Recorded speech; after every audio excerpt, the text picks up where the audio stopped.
Have you ever felt like your body is holding you back after 65? The things you once did effortlessly now feel like distant memories. If so, you're not alone. As we age, our mobility naturally changes, and that can be frustrating, even heartbreaking, as our world seems to shrink. But what if limited walking didn't mean a limited life? What if, instead, it was an invitation to discover new ways to move, connect, and thrive? Hello and welcome. We're so glad you're here. This video is for every older adult navigating the beautiful yet challenging journey of aging. Especially those experiencing changes in mobility. Whether it's due to arthritis, injury, or simply the natural aging process. We believe that getting older doesn't mean giving up the things you love. It's about adapting, exploring new passions, and continuing to live a life filled with purpose, connection, and joy. Today, we'll explore 7 powerful strategies to help you maintain mobility, improve balance, and enjoy a fulfilling life, even if you're walking less than before. We'll share inspiring stories of individuals aged 65 to 85 who have faced similar challenges and found creative ways to overcome them. You'll also get practical tips, valuable resources, and expert advice to help you take charge of your health and move forward with confidence and joy. Story 1. Chair exercises, regaining movement. Rediscovering joy. Linda, 70, had always loved dancing. It was more than just a hobby, it was her passion. Her escape, and the way she expressed herself to the world. But as the years went by, arthritis slowly stole that joy from her. The sharp pain in her knees made even short walks unbearable. Let alone dancing. She felt trapped in her own body. As if a part of her identity was slipping away. The idea of never twirling to her favorite music again filled her with sadness, making her withdraw from the things she once loved. At one of her routine checkups, Linda's doctor suggested she try chair exercises. Skeptical, she dismissed the idea at first. How could sitting in a chair possibly bring back the feeling of dancing, she thought. But with little to lose, she gave it a try. To her surprise, chair yoga became a turning point. It wasn't the same as dancing across a ballroom floor. But it was movement, it was freedom. As she flowed through gentle stretches and controlled movements, she felt her body waking up again. Her flexibility improved, her balance strengthened, and most importantly, she regained confidence in her ability to move without pain. What truly changed Linda's perspective was when she started incorporating elements of her old dance routines into the exercises. Lifting her arms gracefully, swaying her upper body to the rhythm of the music, it wasn't just exercise anymore. It was a rediscovery of joy. Even more rewarding, Linda found a new community through her chair yoga class. She met others who understood her struggles, who cheered for her progress, and who, like her, refused to let age define their happiness. She no longer felt alone in her journey. Instead, she found herself looking forward to each session. Not just for the exercise but for the laughter, the encouragement, and the renewed sense of purpose. Linda's story is a reminder that movement doesn't have to look the way it used to in order to be meaningful. If walking or standing for long periods has become difficult, it doesn't mean you have to stop moving altogether. Chair exercises can be a powerful way to maintain strength, flexibility, and joy, one small movement at a time. Story 2. The power of water exercise. At 75, William had faced one of the biggest challenges of his life, a hip replacement surgery. While the procedure was successful, the road to recovery was anything but easy. The fear of falling and injuring himself again loomed over him like a dark cloud, making him hesitant to move too much. So, he did what felt safest, he avoided exercise altogether. But as weeks turned into months, William noticed his body growing weaker. His muscles stiffened, his balance worsened, and simple tasks like standing up from a chair or walking across the room became exhausting. It wasn't just his body that suffered, his confidence dwindled, and he started feeling trapped in a body that no longer seemed to cooperate. One day, his physical therapist suggested water exercises. At first, William was doubtful. I used to be a strong swimmer, he thought. But now, I can barely move without pain. The idea of struggling in the water, of others seeing his limitations, filled him with embarrassment. He almost refused. But his therapist reassured him, it's not about swimming. It's about movement, healing, and strength. Encouraged, William gave it a try. The first time he stepped into the warm water of the therapy pool, something remarkable happened. He felt light again. The buoyancy of the water lifted the weight off his joints, relieving the pain that had plagued him for months. As he moved his legs, stretched his arms, and took slow, controlled steps, he realized something he hadn't felt in a long time: freedom. What surprised him most was how the water provided both support and resistance. Every movement was gentle yet strengthening. Without the fear of falling, he could push his limits in ways he never thought possible. Day by day, his strength returned, his posture improved, his balance became steadier, and for the first time in a long time, he felt like himself again. More than just a physical transformation, the water became his sanctuary.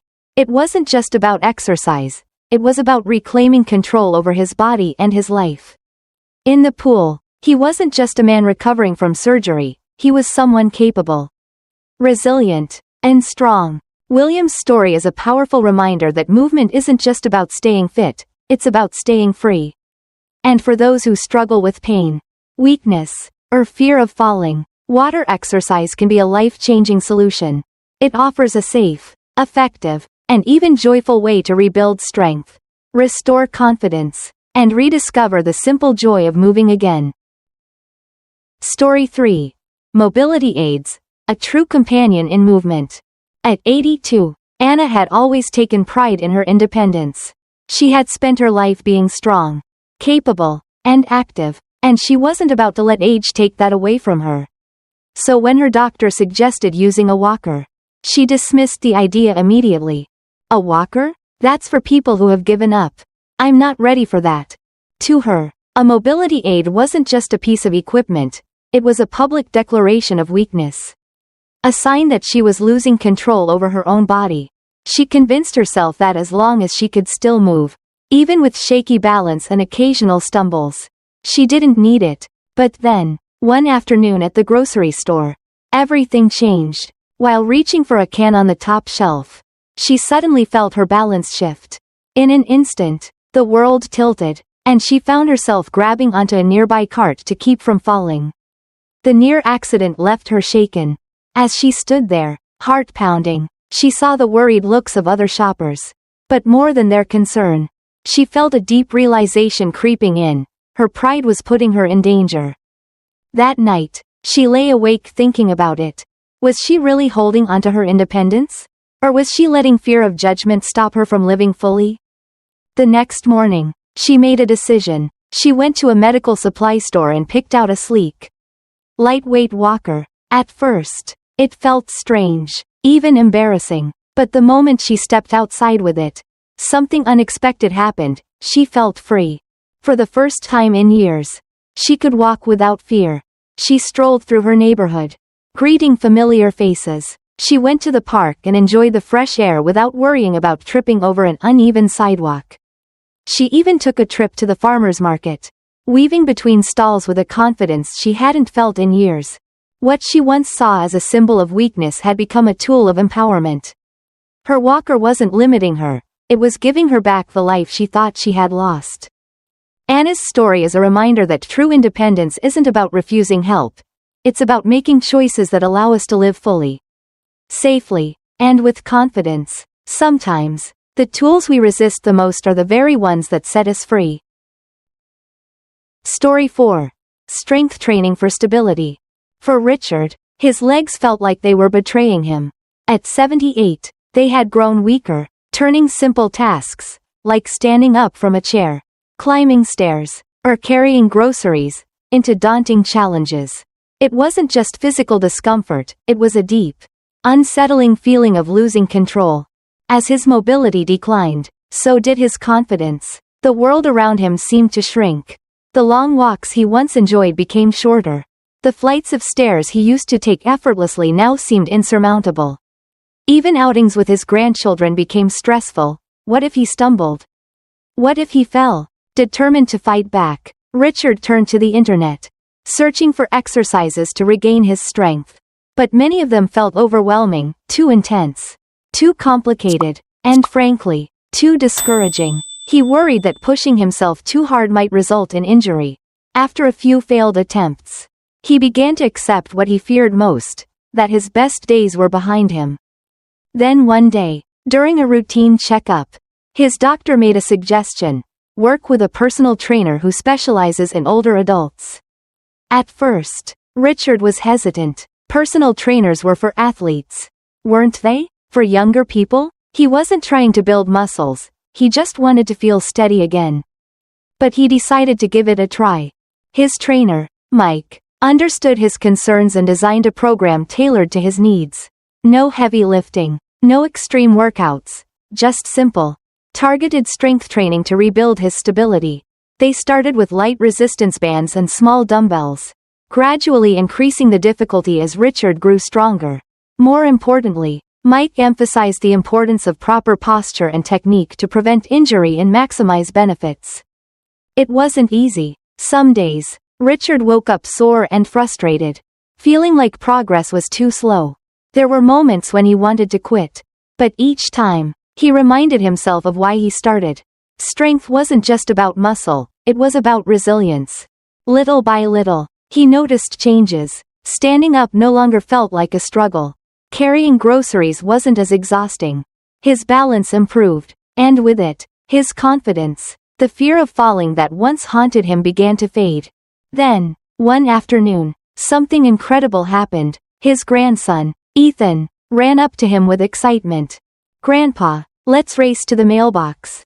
For the first time in years, Richard didn't hesitate. He smiled, took a deep breath, and ran. It wasn't about speed. It wasn't about winning. It was about reclaiming something he thought was lost: the freedom to move, the confidence to live, and the belief that it's never too late to get stronger. Today, Richard not only feels steady on his feet, but he's also joined a local hiking group, something he never imagined doing again. His journey proves that strength isn't just measured in muscle, it's found in the determination to keep moving forward. Story 5. The importance of stretching. At 80 years old, Margaret felt like her body was working against her. Her joints were stiff, her muscles ached, and even the simplest tasks, like getting dressed or bending down to tie her shoes, felt like a battle. Chronic pain had become her constant companion, limiting her movement and, more importantly, her independence. She had always believed that stretching was for younger people, athletes, dancers, fitness enthusiasts. At her age, what was the point? She assumed that flexibility was something you either had or didn't have. And once it was gone, there was no getting it back. But during a routine checkup, her doctor challenged that belief. "Margaret," he said, "stretching isn't just for the young. It's one of the best ways to keep your body moving as you age. It won't just reduce your pain, it will help you regain control over your body." Skeptical but willing to try, she started with a few gentle stretches at home, guided by simple instructions from her doctor. He also recommended that she see a physical therapist who could help her learn the proper techniques to prevent injury and maximize results. At first, she was hesitant. What if she stretched the wrong way? What if she made things worse? But her therapist, Linda, reassured her. They started slow, just small movements, holding each stretch for a few seconds. Margaret was surprised at how tight her muscles had become over the years. The first week was tough. Some stretches were uncomfortable. There were moments when she thought, "This isn't working. I'm too old for this." But then, something changed. After a few weeks, Margaret noticed that she could reach a little farther, move a little easier. The stiffness in her back wasn't as unbearable in the mornings. The nagging aches in her legs were starting to fade. For the first time in years, she felt a sense of progress. One day, she decided to test herself. She walked out to her garden, a place she had once loved but had abandoned because of the pain. She bent down to pull a few weeds, something she hadn't been able to do in a long time. And to her amazement, it didn't hurt. From that moment on, stretching became part of her daily routine. She could now enjoy long walks without feeling like every step was a burden. She no longer dreaded simple tasks like reaching for something on a high shelf or getting out of bed in the morning. More than that, stretching became a kind of meditation, a way to reconnect with her body. To release tension that had built up not just in her muscles, but in her mind. Margaret had once believed that aging meant giving up things she loved. But now, she realized that aging was not about losing movement. It was about finding new ways to keep moving. Story 6. Training for better balance. After a bad fall in his kitchen, George, now 73, found himself trapped in a cycle of fear. Once an independent man who enjoyed daily walks around the neighborhood, he now hesitated to leave his house alone. The fear of falling again had taken hold of him, making him move less, sit more, and avoid activities he once loved. His daughter, Emily, noticed the change. "Dad, have you ever considered trying Tai Chi?" she suggested one afternoon. George frowned. Tai Chi? He had seen videos of people moving in slow, controlled motions. To him, it seemed too gentle, more like meditation than real exercise. Besides, he wasn't exactly the most coordinated person. Wouldn't he just embarrass himself?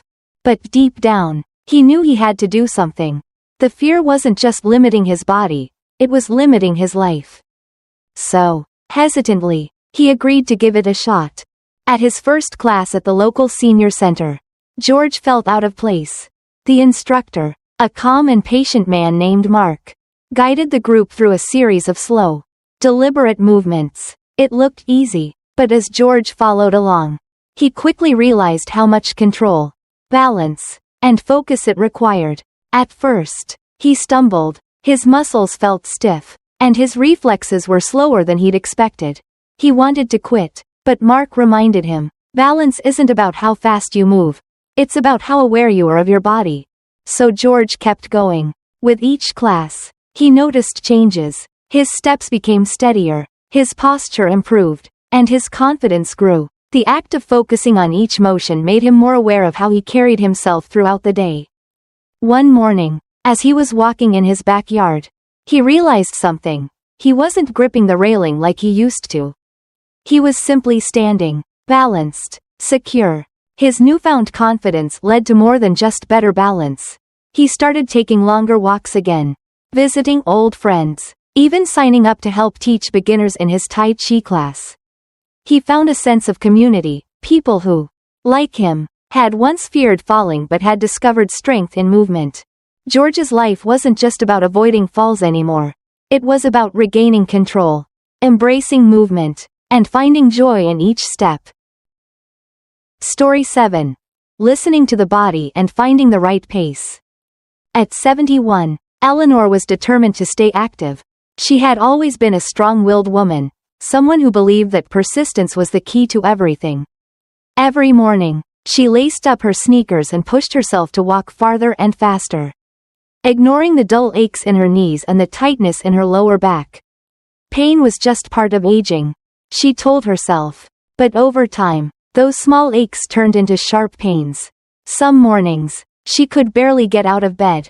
She found herself needing longer recovery periods, frustrated that she couldn't keep up the same pace. The harder she pushed, the more her body pushed back. One evening, after struggling to complete her usual route, Eleanor sat on a park bench, exhausted and disheartened. That's when her friend Carol, a retired physical therapist, sat beside her and said, "You know, staying active isn't about proving something. It's about sustainability. Have you ever tried listening to what your body actually needs?" Eleanor had never really thought about it that way. To her, exercise had always been about discipline, pushing past limits, proving resilience. But what if staying active wasn't about pushing harder? What if it was about finding balance? The next morning, she tried something different. Instead of forcing herself to walk at the same pace, she slowed down. She paid attention to how her body felt, where it was stiff, where it was comfortable, when it needed rest. She started taking shorter, more frequent walks, pausing to stretch or simply breathe in the fresh air. To her surprise, she found that she enjoyed these walks more, without the pressure to perform. She noticed things she had long overlooked, the golden hues of the trees, the rhythmic sound of her footsteps, the smiles of fellow walkers. She even started inviting friends to join her. turning her routine into a social and uplifting experience. As weeks passed, something remarkable happened. She felt stronger, not weaker. By listening to her body and adjusting her pace, she was able to stay consistent without injury or frustration. She realized that rest wasn't a sign of weakness, it was an essential part of staying active. Eleanor had finally learned the secret to lifelong movement, not just pushing forward, but also knowing when to slow down, when to rest, and when to simply enjoy the journey. We'd love to hear from you. What small step did you take today toward a more active and mobile life? Share your experience in the comments below. Your story might be the inspiration someone else needs to take their first step. Here's a quick recap of 7 ways to maintain mobility and continue living life to the fullest. Even if long walks are no longer an option, engage in seated exercises to stay active with less strain. Consider water-based workouts for gentle yet effective movement. Use mobility aids when needed. Independence is about moving, not struggling. Incorporate strength training to maintain muscle support. Stretch regularly to improve flexibility and prevent stiffness. Practice balance exercises to enhance stability and confidence. Listen to your body and adjust your pace accordingly. But beyond these practical steps, the real key lies in your mindset. Staying active isn't just about physical movement, it's about the movement of the mind and spirit. It's about staying engaged with life, adapting to changes, and finding new ways to thrive rather than simply endure. We encourage you to take action today. Explore the resources listed in the description. Consult with a doctor or physical therapist, or connect with a local senior center or community group. There are so many ways to stay moving and stay connected. And most importantly, remember that you are not alone. There's always support, guidance, and a community ready to help. Aging is not a slow retreat, it's an evolution. It's an opportunity to adapt, to discover new strengths, and to embrace possibilities you never imagined. Don't let mobility challenges define your life. Take control, keep moving forward, and step into each day with confidence, curiosity, and joy. You are capable of more than you think.